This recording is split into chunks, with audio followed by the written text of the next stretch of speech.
Kita jumpa lagi dengan tajuk bab 12 tenaga nuklir, dan pada hari ini kita akan belajar subtopik 12.2 yaitu penghasilan tenaga nuklir.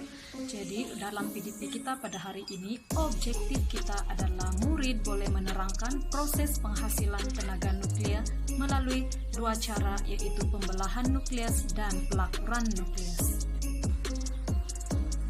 Penghasilan tenaga nuklir berlaku di dalam nukleus atom, yang mana tindak balas akan berlaku di dalam nukleus atom melalui dua cara, yaitu pembelahan nukleus dan pelakuran nukleus. Pembelahan nukleus diwakili oleh uranium-235, yang mana nukleus uranium-235 ini akan dibedil oleh satu neutron dan menyebabkan pembelahan nukleus berlaku, yang mana ia akan menghasilkan nukleus yang lebih ringan, yaitu barium dan kripton, serta 3 neutron terhasil. Seterusnya, proses pembelahan nukleus uranium akan menghasilkan 3 neutron. Jika setiap neutron tersebut membelah nukleus uranium yang lain, ia akan menghasilkan lagi 3 neutron. Jika perkara ini berlaku secara berterusan, tindak balas pembelahan nukleus akan berlaku secara berulang kali. Maka semakin besar jumlah tenaga yang dihasilkan. Seterusnya kita lihat kepada proses pelakuran nukleus. Pelakuran nukleus ini adalah proses di mana dua nukleus yang ringan bergabung dan menjadi nukleus yang lebih berat. Pada masa yang sama, proses ini akan menghasilkan tenaga. Dan proses ini hanya berlaku pada suhu yang amat tinggi. Seterusnya kita lihat bagaimana penjanaan tenaga elektrik berlaku di stasiun jana kuasa tenaga nuklir. Dalam stasiun jana kuasa tenaga nuklir ini terdapat reaktor dan juga penjana.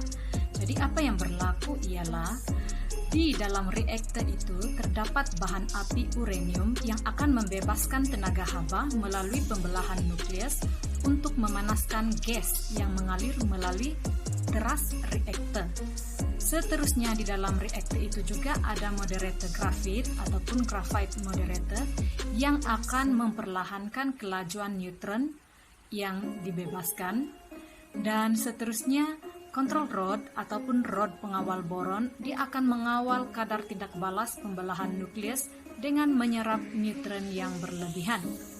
Jadi reaktor ini akan dilindungi oleh satu perisai konkrit bagi mengelakkan kebocoran sinaran radioaktif daripada reaktor.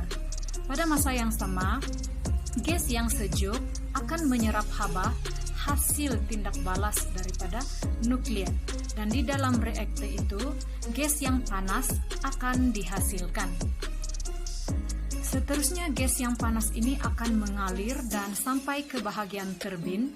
Dan apa yang berlaku adalah turbin akan diputarkan oleh steam yang panas itu, dan magnet di dalam penjana akan diputarkan. Steam yang panas itu akan terus mengalir ke dalam kondenser dan akan disejukkan oleh kondenser tersebut, yang mana steam akan menjadi air.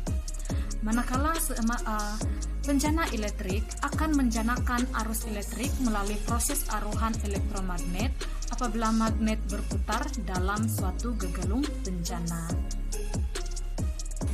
Seterusnya kita lihat mengapa tenaga nuklir menjadi pilihan utama bagi beberapa buah negara.